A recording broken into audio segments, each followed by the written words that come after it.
Have you ever been pushed so far that you had no choice but to fight back? That was me when an expensive cream envelope arrived. It was an invitation to my ex-husband Garrett's wedding to Tessa, the woman he left me for. Inside, a note said, "No hard feelings. No hard feelings for cheating, for leaving me with $700 a month, or for shattering my life." Then I saw the date he chose for his new beginning, our old wedding anniversary. In that moment, I decided I would attend his wedding, but I would not go as the broken woman he expected. My name is Rebecca, and this is how I showed up on his perfect day to reveal the secrets he thought were buried forever. I arrived in a billionaire's private jet with our twins, ready to destroy his world with nothing but the truth. Stick around, because he never saw what was coming. This is a story about reclaiming your power when everyone expects you to stay broken. If you have ever felt invisible, underestimated, or thrown away by someone who was supposed to love you, this story will remind you that your worth was never theirs to decide. The invitation felt like a cruel joke on my kitchen counter. The apartment was silent, with my children, Evan and Emma, at school. My coffee was ice cold. I could have ripped the invitation to shreds. I could have called my sister Diane. Instead, I glanced at my laptop, at an unanswered email from a man named Julian. Then I looked back at the names on the card, Garrett Sullivan and Tessa Brightwell. My hands trembled as I read the personal note inside. It was in his handwriting, the same script that once wrote me love letters and later signed our divorce papers. He wrote that he hoped I would come so the kids could see both their parents happy. He signed it, "No hard feelings." The phrase echoed in my mind, no hard feelings for the affair or for taking everything in the divorce while I struggled to raise our children. I checked the date one more time, June 15th. It was a deliberate blow. He was marrying her on the same day he married me 12 years ago. The memory of that day, 4 years ago, came rushing back when he walked in and ended our lives with 4 simple words. I was making his favorite dinner, spaghetti, while our 4-year-old twins played nearby. He stood in the doorway and said, "We need to talk. I want a divorce." There was no warning, no chance to fix what was wrong. He told me he had met someone who understood him better, someone younger, that someone was Tessa, my friend, a woman who had been in our wedding party. The memory shifted to the divorce that followed. Garrett's lawyer was ruthless, while mine was inexperienced and cheap, the only one I could afford. The court battle was the nightmare. Garrett got the house, the savings, everything. The judge decided that because I was a stay-at-home mom, I had earned nothing. I was left with $700 a month in child support and weekend visits with my kids. The past 4 years have been a constant struggle, working 2 jobs just to pay rent and hiding trips to the food bank from my children. His mother, Patricia, would call just to remind me it was my fault. I had become a ghost in my own life. I scrolled through old photos on my phone and saw my wedding picture. The smiling woman in the white dress felt like a stranger. That hopeful girl was gone. Just then, my laptop pinged with another email from Julian. He was the kind, patient man I had met 18 months ago. The man I didn't know was a tech billionaire until our 5th date. He understood why I needed to keep our relationship quiet, away from my ex-husband's world. Suddenly, my doorbell rang, making me jump. A serious-looking man in a suit stood at my door, holding a package marked confidential. My heart pounded as I signed for the package. There was no return address. Inside, I found plane tickets, documents, and a handwritten note from Julian. It read, "You deserve to walk into that room like you own the world, because you do." Beneath the note were financial records, bank statements, and asset transfers in Garrett's name, all from accounts he had hidden during our divorce. It was clear, undeniable proof that he had lied to the court. At the bottom was a note from Marcus Caldwell, Garrett's former business partner. He wrote, "I'm sorry it took me this long to do the right thing." I sank to the kitchen floor, the papers scattered around me. Julian had been investigating Garrett this whole time, quietly building a case to help me. My phone buzzed with a text from my sister, Diane. "Are you okay?" I typed back. "Can you come over now? I need you." She replied instantly, "On my way." I stood up and put the evidence back into the package. As I made fresh coffee, I picked up the wedding invitation one last time. For the first time in years, a real, determined smile spread across my face. When Diane arrived, she saw my expression and asked, "What did he do now?" I just handed her the invitation. Diane read the invitation, her face shifting from concern to pure rage. "He invited you to his wedding on your anniversary?" she said in disbelief. "And he wrote, 'No hard feelings'? Is he insane?" I told her, "I think he actually believes he did nothing wrong." Diane looked at me closely. "There's something else, isn't there?" she asked. I handed her the package. She read through the documents, her eyes growing wider with every page she turned. "Oh my God," she whispered. "He hid all of this from you." I nodded. And Julian found it. We sat at my small, wobbly kitchen table, and I started to tell her everything. It all started at that little coffee place on 7th Street. I accidentally spilled a latte all over his laptop, but he just laughed, and we started talking.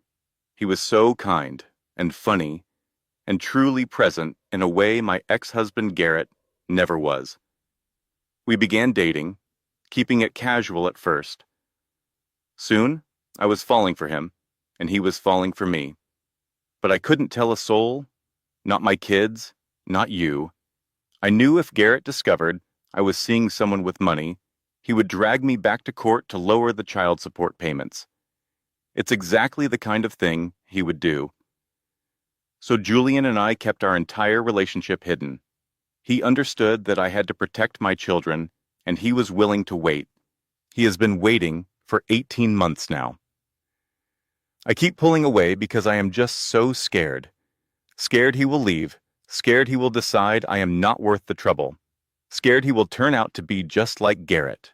I know it is not fair to Julian, because he has been nothing but good to me, but I cannot seem to shake the feeling. My sister Diane reached for my hand. She told me that I was not the one with the problem. But was I? Garrett spent years making me feel small and worthless. He convinced me I was lucky he even stayed. They were all lies, Becca. Every last one of them.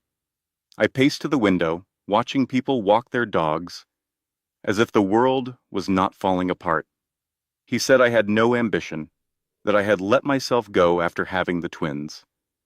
He was having an affair with your so-called friend. His opinion means nothing. But what if there was some truth to it? I was so busy being the perfect wife and mother that maybe I forgot how to be myself. Diane's voice was firm. "Stop it. Stop defending the man who broke you. You are doing it again right now." Diane stood and came over to me. "Garrett Sullivan is a liar and a cheat. The proof is sitting on that table. He stole money from you and hid assets during the divorce. He broke the law. And you are worried you are not pretty enough for him?" My eyes started to burn. I look at the woman in my wedding pictures, and I do not recognize her. "She is still in there," Diane said softly. "She just forgot how to stand up for herself." The tears finally came, hot and angry. I buried my face in my sister's shoulder, letting out 4 years of pain. "I am just so tired of struggling," I sobbed. "I am tired of pretending that everything is fine when I feel like I am drowning. I work 2 jobs and still cannot afford to buy my kids new sneakers. I can't give them anything. You give them your love," she said. "That is more than Garrett ever did, and it is everything to them." We stood there until my sobs finally faded. I pulled away and wiped my eyes, managing a weak laugh. I got socked. He wants to fly all of us there on his private plane. My kids, me, and even you if you want to go. Diane's jaw dropped. You have been dating a man with a private jet, and you are worried you are not interesting enough? Becca, you have won the lottery. A real smile finally touched my lips. Julian thinks it is time for him to meet the twins properly. He says we have been hiding for too long. He is right. But what if they hate him? What if they love him? That could be even more complicated. Diane shook her head. You have to take a risk sometimes, Becca. You cannot protect yourself from everything. I looked at the wedding invitation, then at the evidence against Garrett, and then at my sister. Garrett only invited me because he thinks I'm still broken. He wants his new wife to see me struggling. He wants to show everyone how much he upgraded. Then prove him wrong, Diane said. Show up looking like a queen, with a man who truly loves you and your children by your side. Walk in there like you own the world. Because you do, Becca. You just forgot. I stood there, picturing Garrett laughing about the invitation he sent, completely unaware of what was about to happen. Okay, I said softly, I will do it. I will go to that wedding with Julian and the kids, and I will walk in with my head held high. A wide grin spread across Diane's face. That is the sister I know, but I needed to do one thing first. I picked up my phone and found Julian's number. I am ready, I typed. No more hiding. I hit send before I could second-guess myself. A reply came back almost instantly. I was hoping you would say that. When can I see you? I smiled. A real, genuine smile. Tonight. Come over and meet my sister. And soon, you will meet my kids. I will be there at 7 o'clock, Diane read the message over my shoulder. You are introducing him tonight? No more waiting, I said. If I'm going to do this, I am going all in. It is about time, she replied.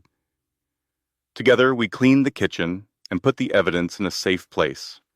We hung the wedding invitation on the refrigerator as a reminder of the challenge ahead. As Diane left, she turned and said she was proud of me for surviving, for fighting back, and for remembering who I truly am.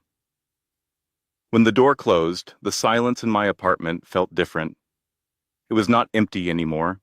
It was calm and full of purpose. June 15th, I had 2 months to prepare. 2 months for Garrett to believe he had won. Then I would show him just how wrong he was. 7 o'clock arrived sooner than I expected. I spent the afternoon cleaning, not because it was needed, but because the routine calmed my racing heart. I scrubbed and vacuumed and organized the kids' closets.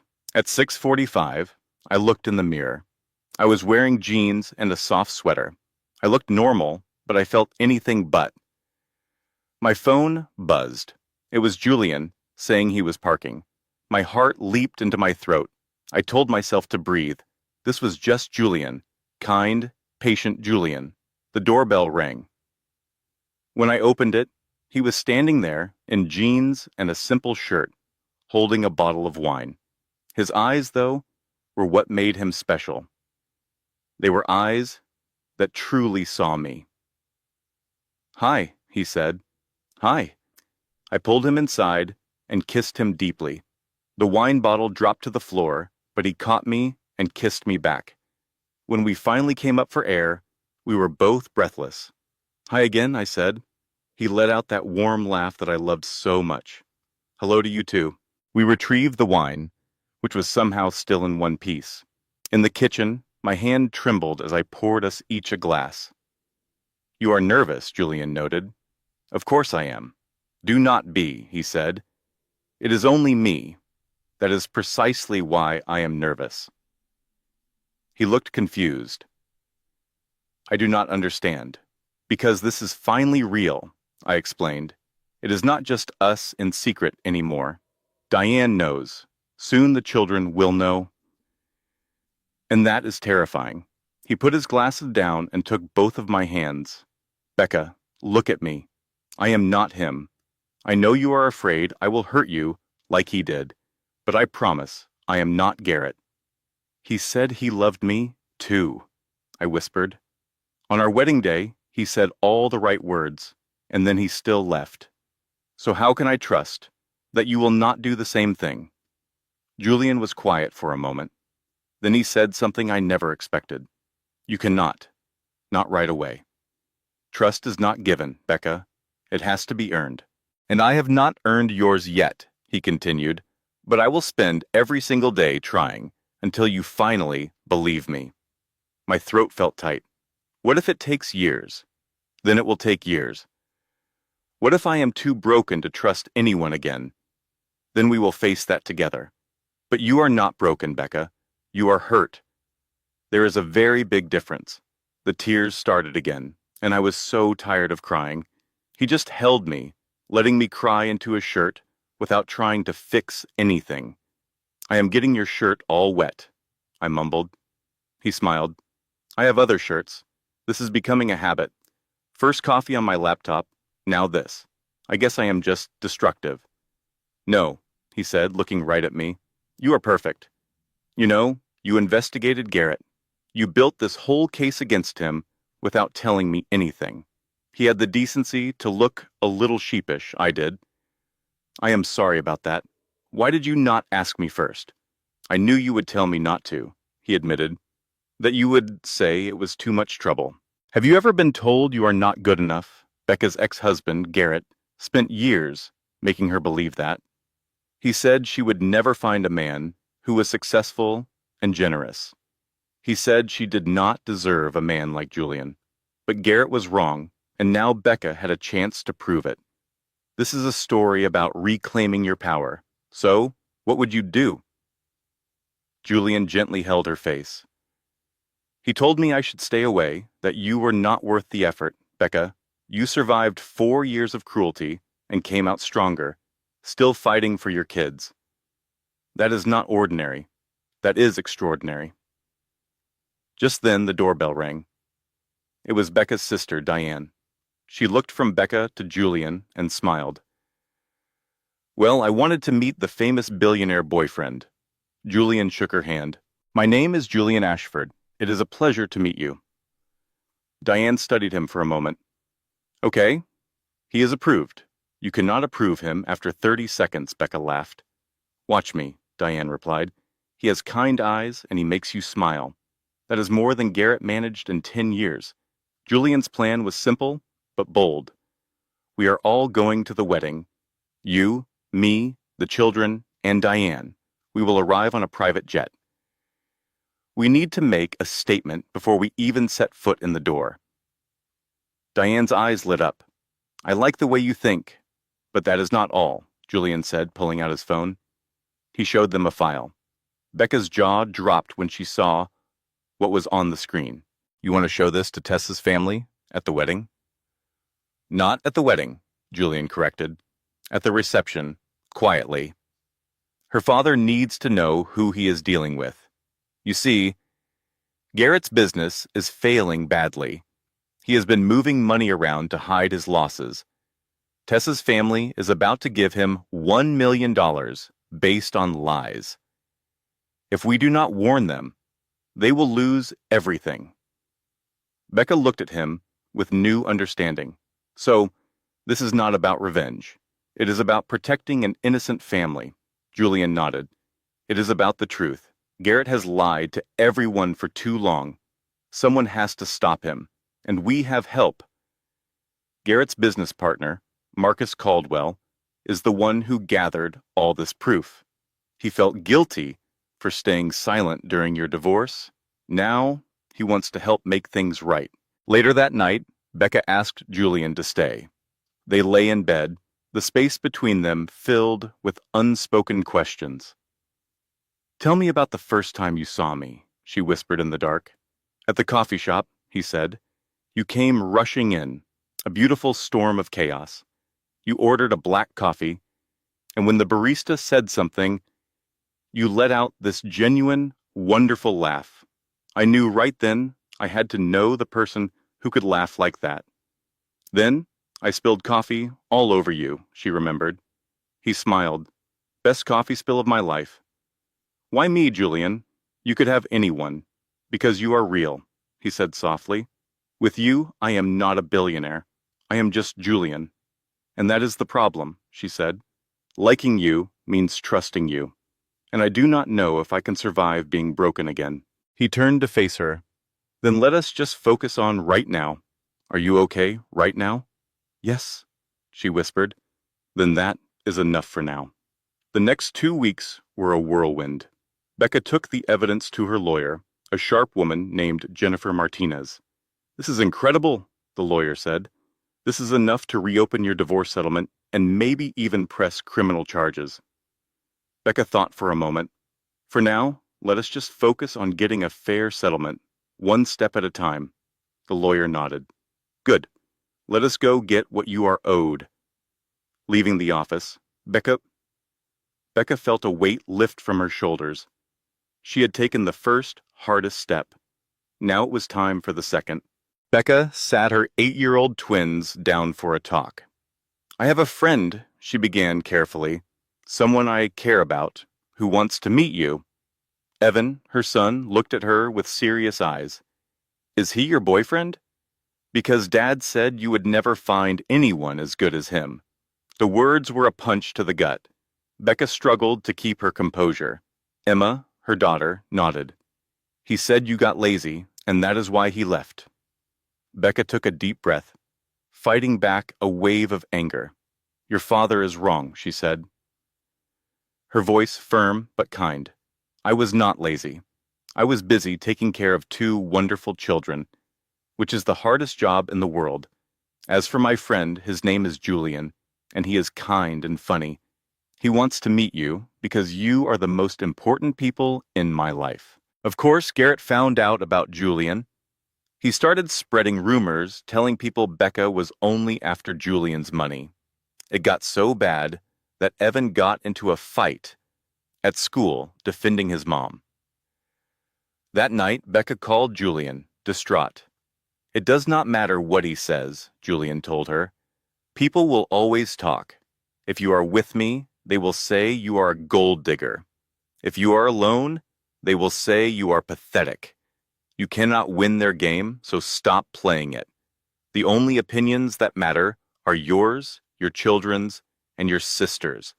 Everyone else is just noise. His words were simple, but they were exactly what she needed to hear. She was done playing Garrett's game. She was ready to write her own rules. His name is Julian. He is kind and funny, and he means the world to me. Becca took a deep breath, looking at her 2 children. I need you both to know that no one could ever replace your dad. But I am allowed to be happy too. Is that okay? Evan and Emma exchanged a look. Finally, Evan spoke. Does he make you smile? Becca's heart ached. Yes, real smiles. Not the fake ones I use when your dad talks about Tessa. They noticed. Of course they did. Real smiles. Evan repeated. Then I guess it is okay. Emma nodded. When can we meet him? This Saturday, Becca said. We will go to the park and get some ice cream. No pressure at all. Later that night, she called her friend, Diane. He told our 8-year-old children that I was lazy, that I let myself go, and that no one would ever want me. You need to document this, Becca, Diane said firmly. Tell your lawyer. This is parental alienation. I know I will, Becca whispered. But right now, I just had to say it out loud, or I was going to scream. Then scream, Diane said. I will. Wait. Becca screamed into a pillow, a long, furious sound. When she finished, Diane's voice was calm. Better? A little? Good. Now, Julian meeting the kids is a big step. You have to be sure he is in this for the long haul, because if they love him and he leaves, it will break them. I am sure, Becca said, but a moment later, she admitted the truth. I am terrified. I wake up every day expecting him to realize he could do better. Diane's voice softened. Those are Garrett's words in your head, not the truth. Has Julian ever made you feel small or put you down? No. Has he been anything but patient and kind? No. Then trust the evidence in front of you, not the ghosts in your head. Saturday arrived quickly. Becca changed her clothes 4 times, finally settling on simple jeans and a soft blue shirt. Julian picked them up at 10 in the morning in a normal, family-style sport utility vehicle. The twins were quiet and suspicious in the back seat. "Hi," Julian said, his voice a little nervous. "It is really nice to meet you both." Silence. Then Emma asked, "How much money do you have?" "Emma!" Becca gasped. Julian just laughed, completely unfazed. "That is a fair question. I have more than I need and less than I want. That is not a real answer," Evan pointed out. "You are right," Julian agreed. "The simple answer is that I have enough to be comfortable and to help the people I care about." "Are you trying to buy us?" Evan asked. "Because Dad's girlfriend buys us things to make us like her." "No," Julian said gently. "I just want to get to know you. If you do not like me, that is okay." At the park, Julian was perfect. He pushed Emma on the swings and played basketball with Evan. He gave them space and time. After an hour, Emma ran over. "Julian, can you push me higher?" Becca's heart swelled when she heard her daughter use his name. At lunch, they went to the kids' favorite pizza place. Evan talked about his love for math, and Emma described a dragon she was drawing. Julian listened to every word. When he dropped them off, he told Becca, "They are amazing. They liked you," she said. "I like them too. What if they get attached and you—" He stopped her worries with a soft kiss. "I am not going anywhere. I am all in. Stop waiting for me to leave." That night, Emma climbed into bed with her. "Mom? I like Julian. He is nice, Mom." "I am glad, sweetie. He is not trying to be Dad," Emma said. "He is just Julian." The next morning, Evan approached her. "Mom, if you marry Julian, do we have to call him Dad?" "No, baby, never," Becca promised. "You already have a dad. Julian would just be Julian." Evan looked relieved. "Okay, because Dad is kind of mean sometimes, but he is still Dad. And Julian actually listened when I talked about math. So, he can stick around." 2 weeks later, Garrett called, his voice dripping with fake concern. "I just wanted to check in about the wedding. Tessa has been asking." "I am coming," Becca said flatly. "Great. And I know money is tight, so if you need to wear something simple, that is totally fine. No one will judge." Her blood boiled.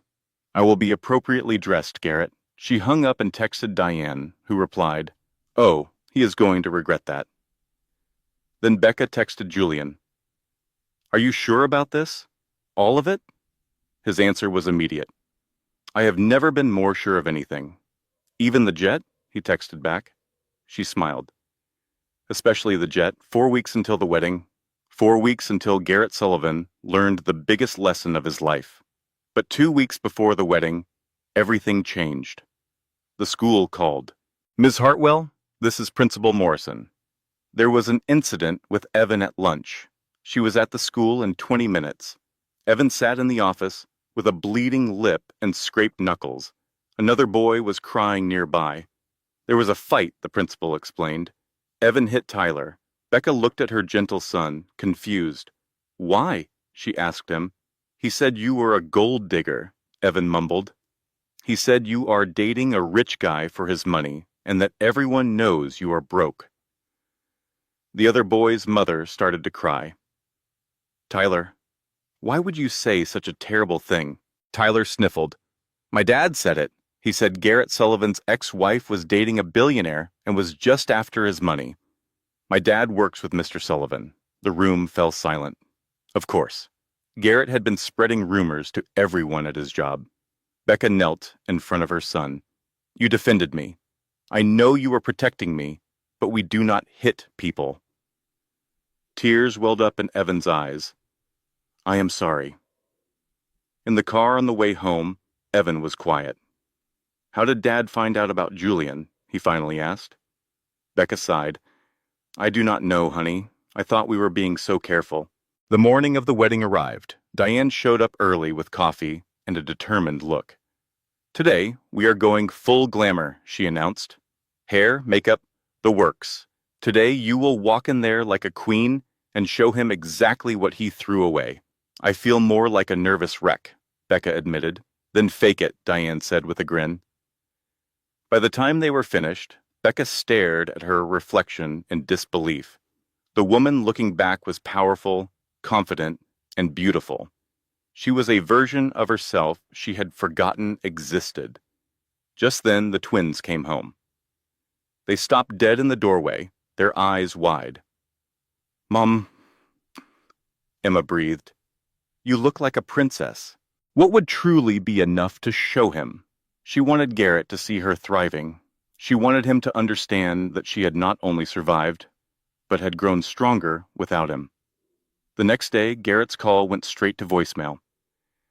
His message was a thinly veiled threat about child support, now that he heard she was dating someone new.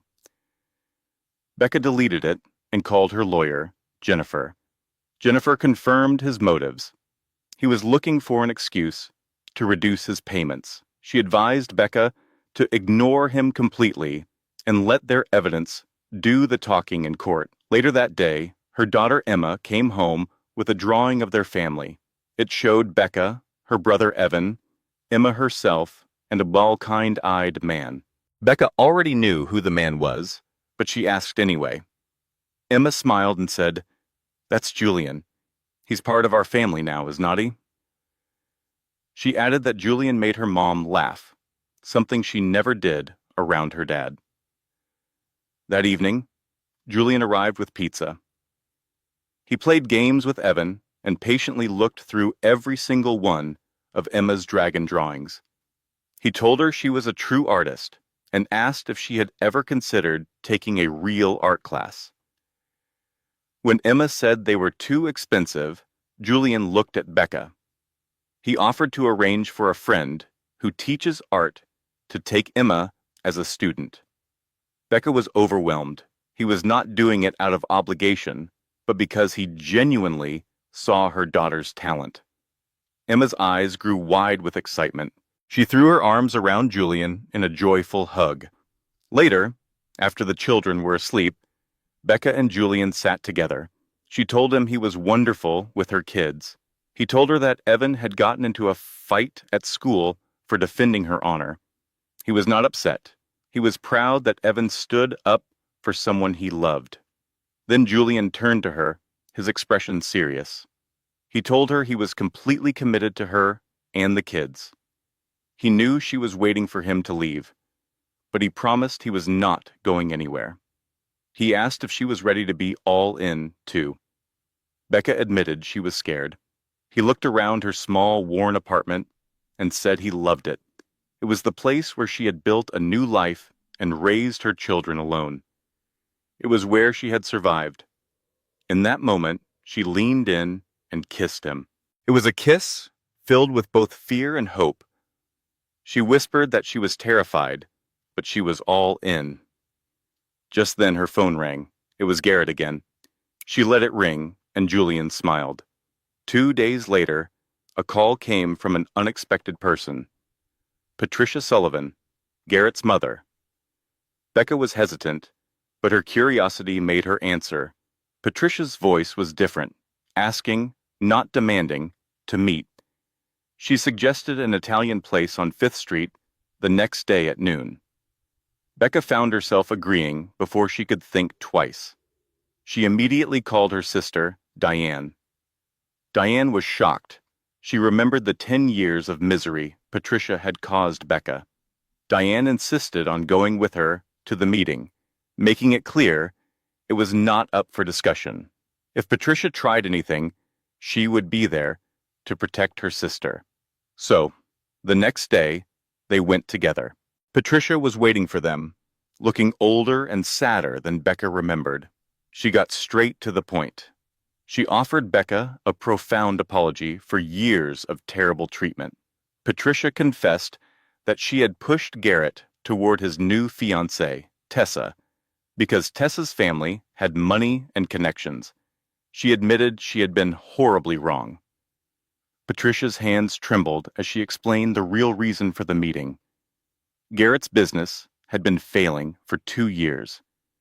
His upcoming wedding was just a business deal to get access to Tessa's family money, and he was lying to them about his finances.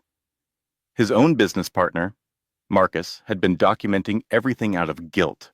Patricia explained that she could no longer stand by and watch her son destroy another person's life. She was tired of protecting him from himself. She reached into her purse and pulled out a folder.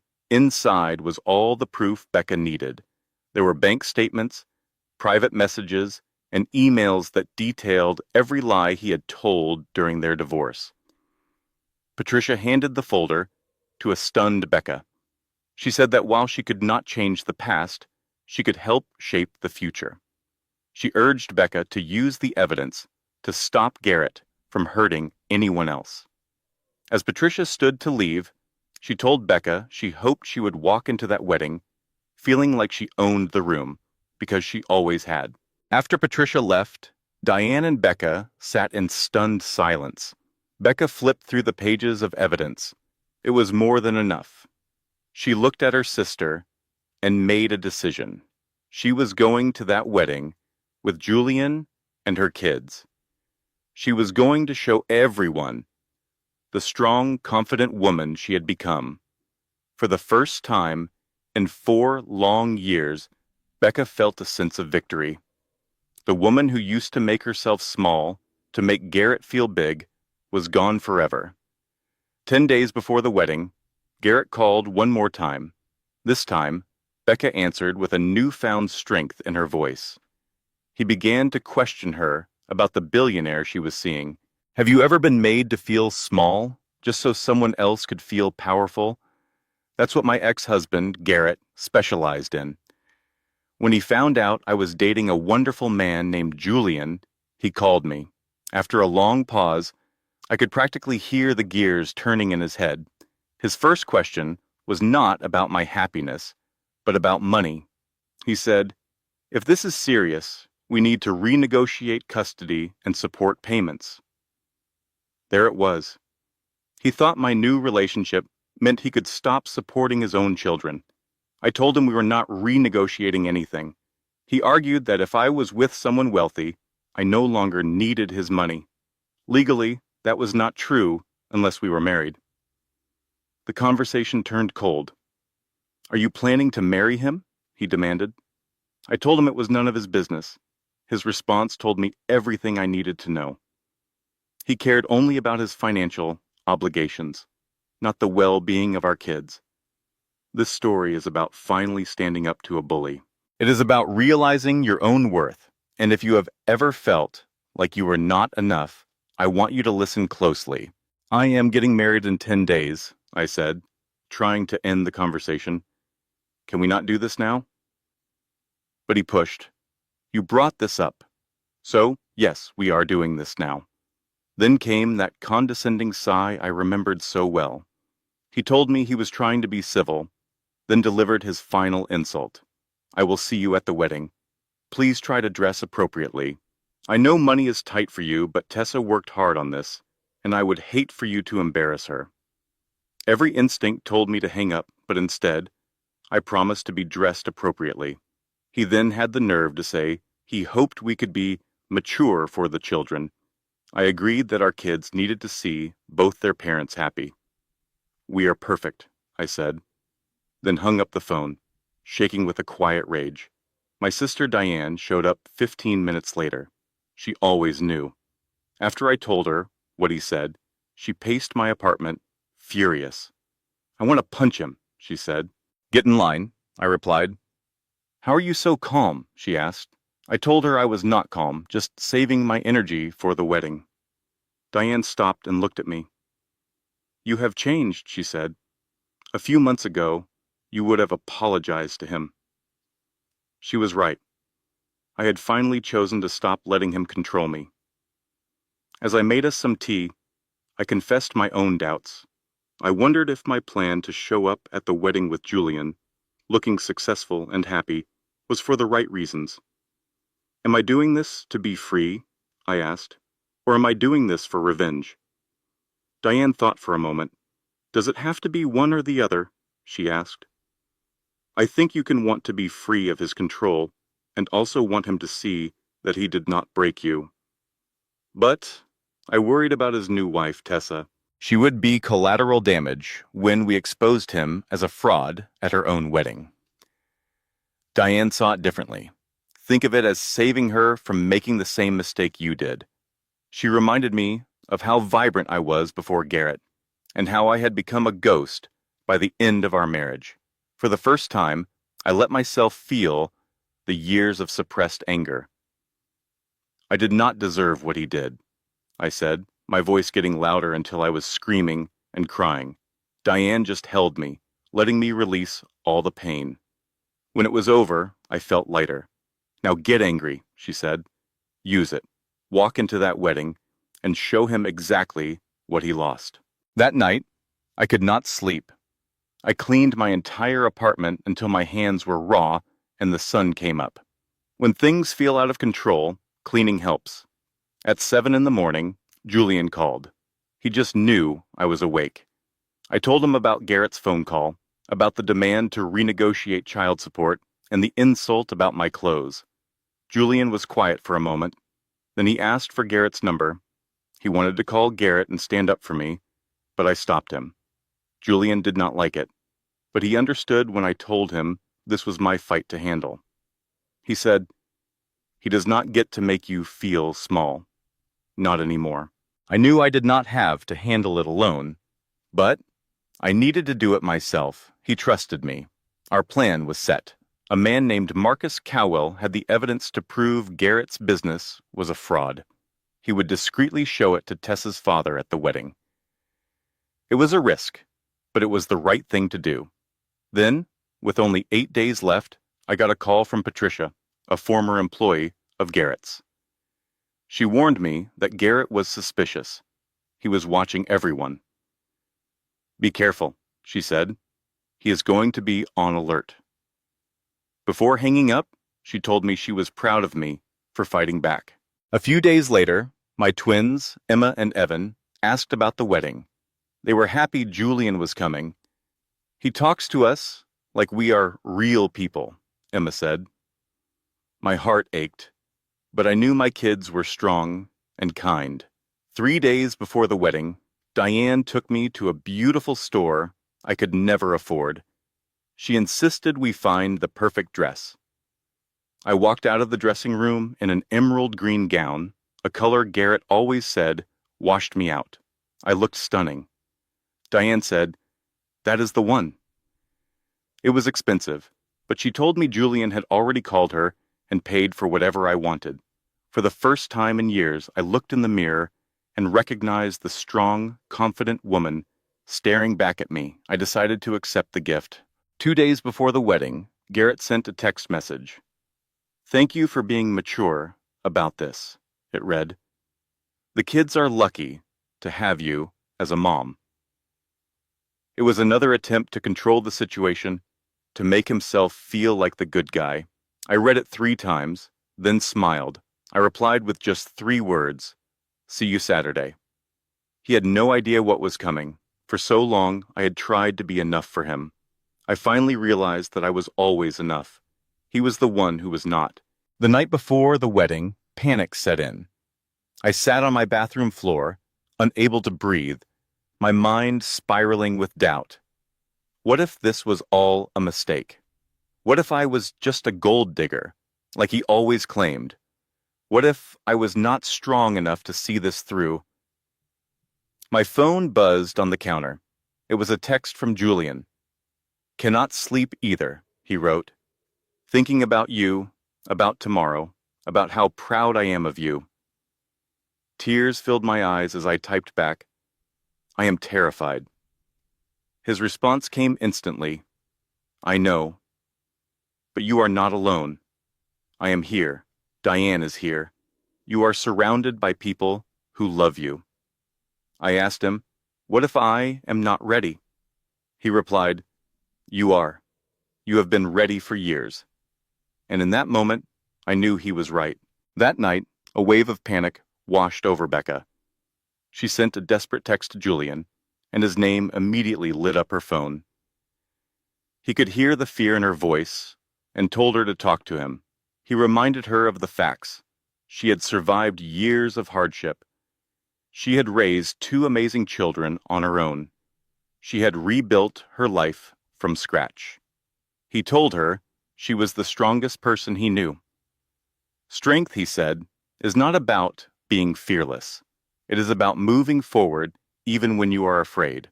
She asked him why he had chosen her, wanting the real story. He told her the truth. The first time he saw her, in the coffee shop, she looked completely exhausted and overwhelmed. But when the barista told a joke, she let out a genuine, beautiful laugh. In that moment, he knew he wanted to know the person who could find joy even in the hardest of times, the person who never gave up. Her tears began to fall. Julian reassured her that it was okay to be human and to feel scared. He promised that no matter what happened tomorrow, she would survive it, just like she had survived everything else. They talked until the sun began to rise. When they finally hung up, the panic was gone. Becca got up, made coffee, and looked at the wedding invitation on her refrigerator. She was ready. Becca smiled. A real, genuine smile. You think so? Evan nodded, his face full of awe. Yeah, Mom, you really do. In that moment, surrounded by the people who truly loved her, Becca felt a profound sense of peace.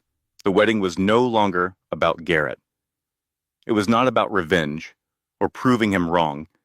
It was about her. It was about walking into that room, standing tall and showing everyone, especially herself, that she was not broken. She was whole, and she was finally free. You look beautiful, Evan whispered. Thank you, my sweethearts, Becca said.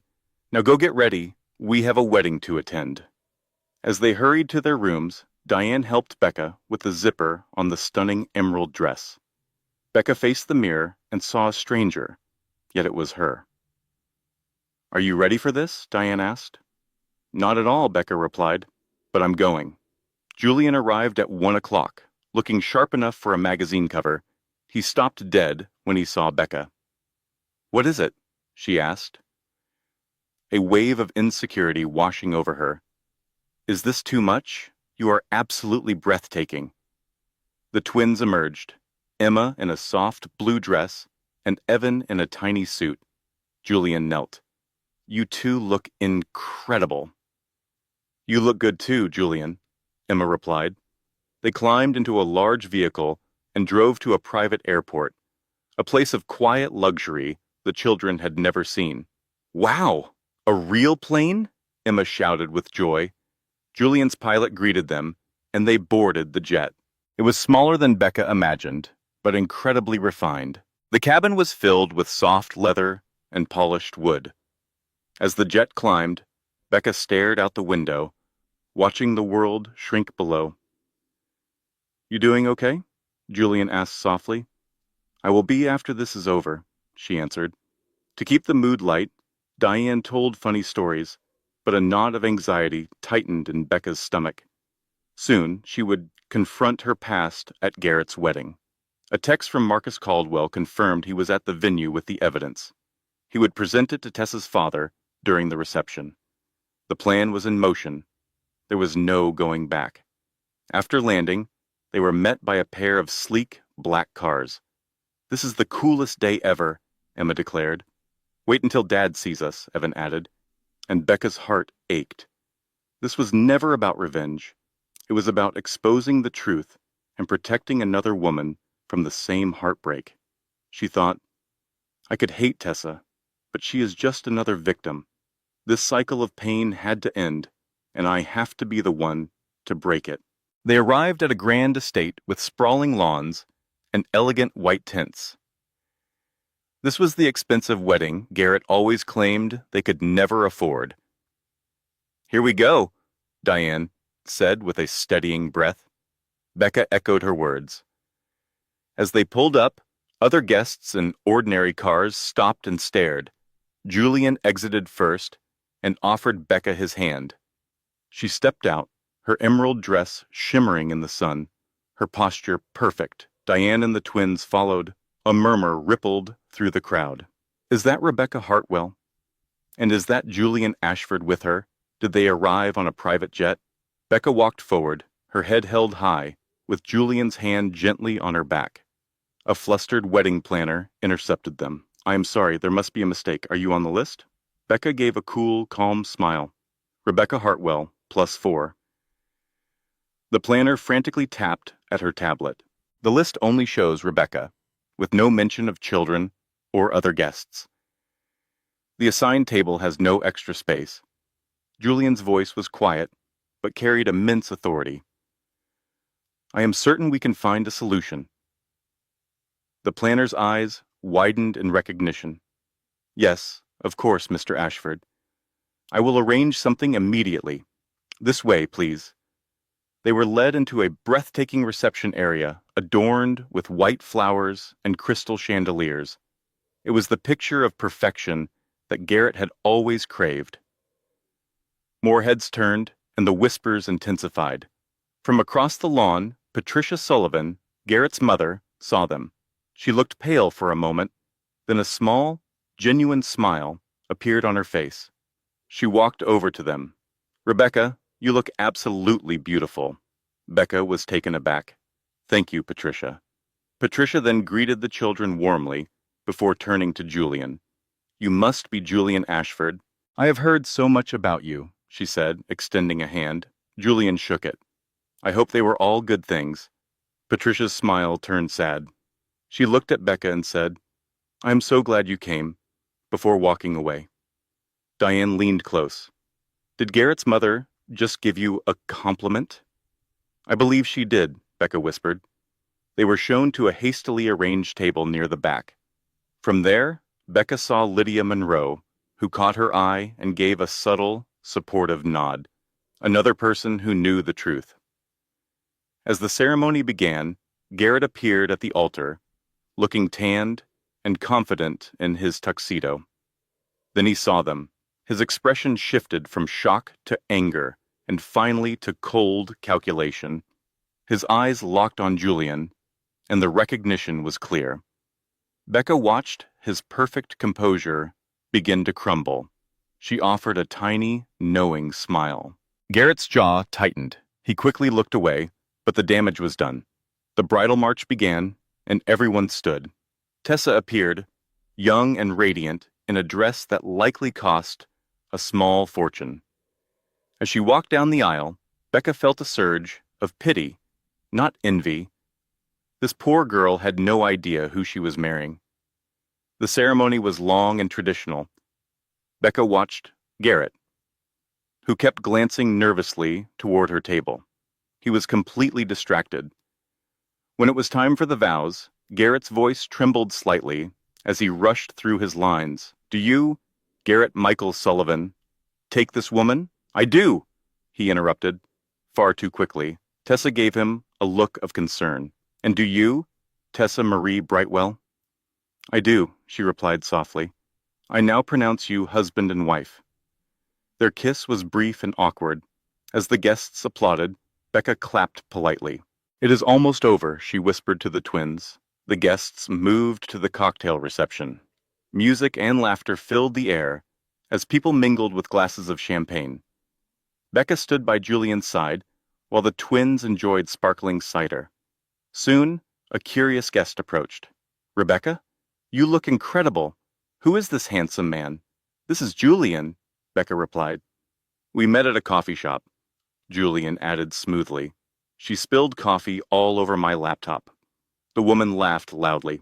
How charming it was, Julian agreed, his eyes on Becca. It was the best day of my life. The woman quickly excused herself, no doubt eager to spread the new gossip. A short while later, Garrett approached them alone. Becca, you came, he said, his gaze shifting from her to Julian, then to the children. I was not aware you were bringing guests. You said our children should witness both of their parents moving on. Becca replied calmly. This is part of their future. Garrett's jaw was tight. And who is this? Julian extended his hand. Julian Ashford. A pleasure. Garrett's face paled as he recognized the powerful name. How long has this been going on? He demanded. 18 months, Becca said, her voice steady. The children met him just last week. Garrett looked as if he had been struck. And you thought bringing him here, to my wedding, was a good idea? You invited me, she reminded him. You said there were no hard feelings. I simply took you at your word. He opened his mouth to argue, but no words came out. We need to discuss the new custody arrangement. Not here, Becca stated firmly. Not today. This is your wedding day, Garrett. You should enjoy it. She then turned and walked away, leaving him speechless. That was incredible, Diane whispered as they returned to their table. You completely shut him down. I am shaking, Becca confessed. You did not show it for a second, Diane assured her. A man with kind but nervous eyes approached their table. Rebecca, it is good to see you. Marcus, thank you for being here. He shook Julian's hand. Mr. Ashford, thank you for all your help. Please call me Julian, he said. And thank you for your courage. Marcus glanced around to ensure no one was listening. Tessa's father, Richard Brightwell, is here. I will speak with him after dinner and show him everything. He needs to know what kind of man his daughter has married. Be careful, Becca warned. Garrett is suspicious. I will be, Marcus promised. But the truth has to come out. He then slipped back into the crowd, and Becca took a deep breath. The final act was about to begin. Have you ever been wronged so badly that the only path forward is to expose the truth, no matter the cost? That's the situation Becca was in, standing at her ex-wedding, not for revenge, but for freedom. Across the room, she watched Garrett talking to his new bride, Tessa. He gestured toward Becca's table, and a look of confusion crossed Tessa's face. Diane whispered, She thinks you are here to make trouble. No, Becca replied quietly. I am just here to tell the truth. The dinner was expensive, but Becca's stomach was in knots. She barely ate while her children enjoyed the meal.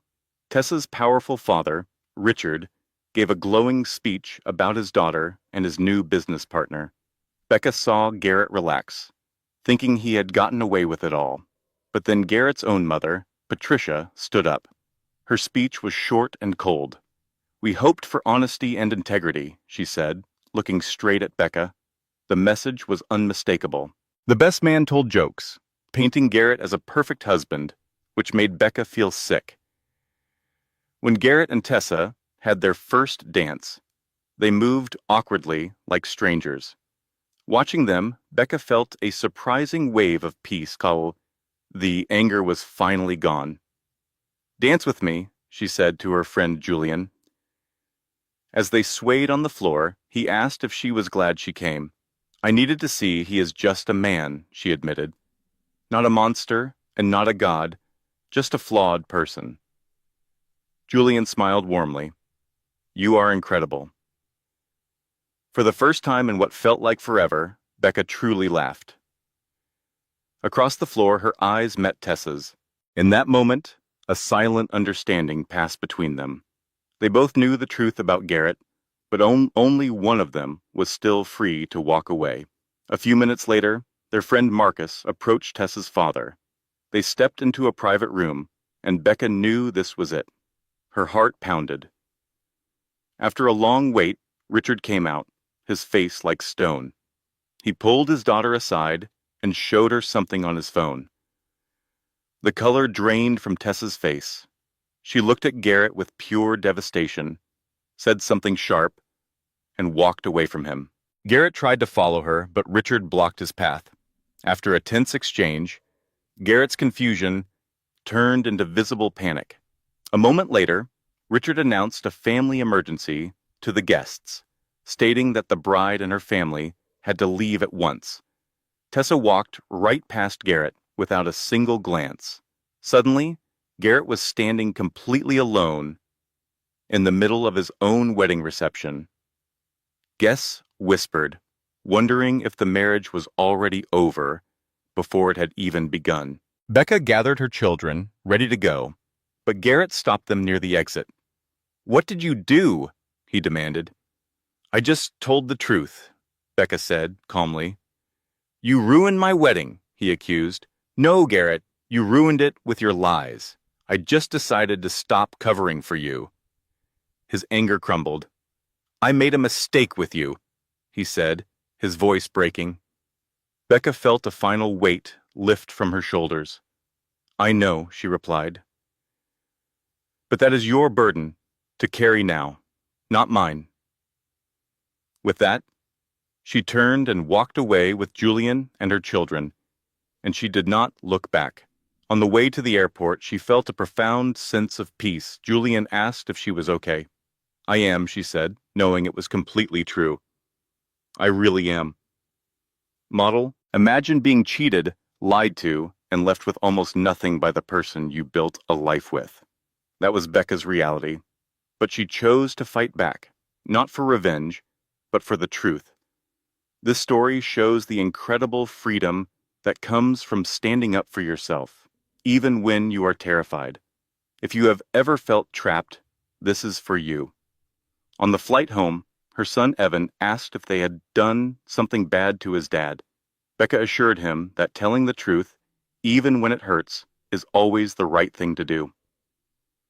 That night, with the exhausted twins finally asleep, she sat with Julian in the quiet of her small apartment. He simply asked how she felt. 3 words came to mind: tired, relieved, and free. She turned to him, her heart full of gratitude. She thanked him for believing in her and for not walking away during the past 18 months when she felt too broken to fix. Julian simply told her that she was worth staying for. They shared a slow, meaningful kiss, and for the first time in what felt like forever, she asked him to stay the night. Lying in his arms, Becca finally felt a sense of peace. Her sleep was deep, and for the first time in years, completely free of nightmares. The next morning, a call from an unknown number nearly went unanswered. It was Tessa, Garrett's former fiancée. Her voice was strained, but her words were a complete surprise. She called to say thank you. After the wedding disaster, her father had shown her everything. He revealed all the Garrett's financial fraud, the secret assets, and the endless stream of lies. Tessa admitted that 4 years earlier, when Becca tried to warn her, she had refused to listen. She had dismissed Becca as nothing more than a bitter, jealous ex-wife. Now she finally understood the devastating truth. Garrett did not love anyone. He only used people until they were no longer useful to him. In a moment of raw honesty, Tessa apologized for her role in destroying Becca's marriage. Her voice broke as she said that Becca had saved her from making the same mistake. After the call, a stunned Becca explained to Julian what had just happened. She had received thanks for ruining a wedding, but in reality, she had saved a life from misery. A few months later, her own divorce settlement was finalized. The evidence against Garrett was so overwhelming that his lawyers could do nothing. Becca received a truly fair division of their assets, finally correcting the injustice from 4 years before. Her friend Jennifer called it a victory, but to Becca, it felt like something far greater: freedom. She was finally able to quit her second job, which gave her precious time back with her children. The twins settled into a new 50-50 custody schedule. They saw their father regularly, but he was a different man now, much quieter, and perhaps broken. Julian became a natural part of their lives, loved by the twins and welcomed by her family. Life settled into a beautiful, normal rhythm. With her new financial stability, Becca found a larger apartment in a better neighborhood, a place she proudly secured all on her own. One morning, she watched Julian plan a museum trip with the kids and felt a deep sense of peace. Her life was finally hers again.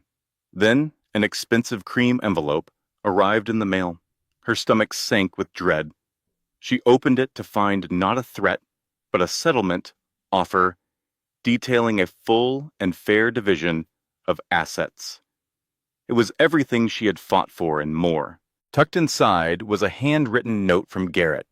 He apologized, admitting she had been right all along. He wrote that he did not expect forgiveness, but was trying to become a better person for their children. Becca read the shocking apology and set it down. She looked around her new, brighter apartment, filled with moving boxes and the happy sounds of her family.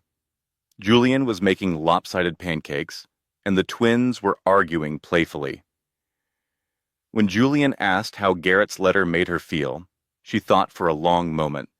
She felt no anger, no resentment, only a quiet sense of closure. The past was finally behind her, and her future was a bright, open door. Model, I did not need his apology, but it mattered for the children that he was trying. The twins tumbled out of the bathroom, already arguing. Emma asked if they could have pancakes. Julian smiled and pointed to the stove.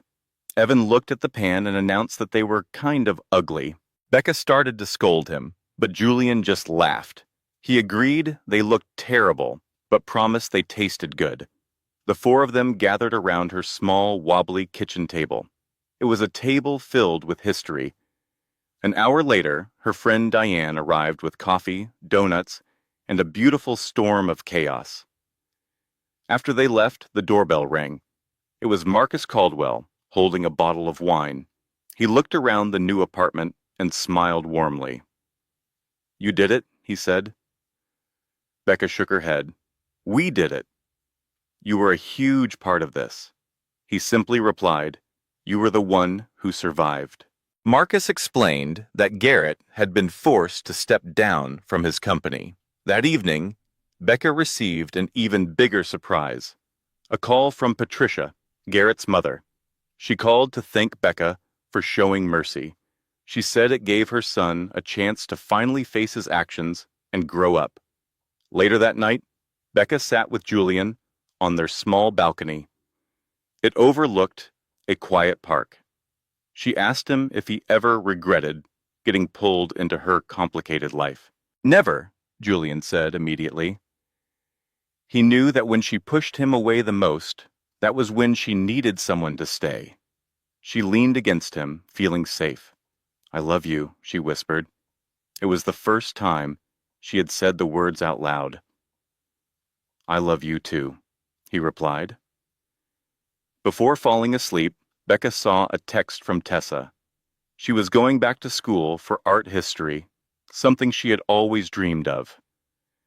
She thanked Becca for showing her that it is never too late to start over. Becca smiled as she typed back a message of support. She closed her eyes and finally understood something important. For 4 years, she had been waiting for Garrett to see her value, but his opinion never mattered. The only opinion that mattered was her own. She was not just a mother, an ex-wife, or a girlfriend. She was Rebecca Hartwell, a 38-year-old survivor. She was imperfect and flawed, but she was enough. She fell asleep dreaming of open roads. 1 year later, she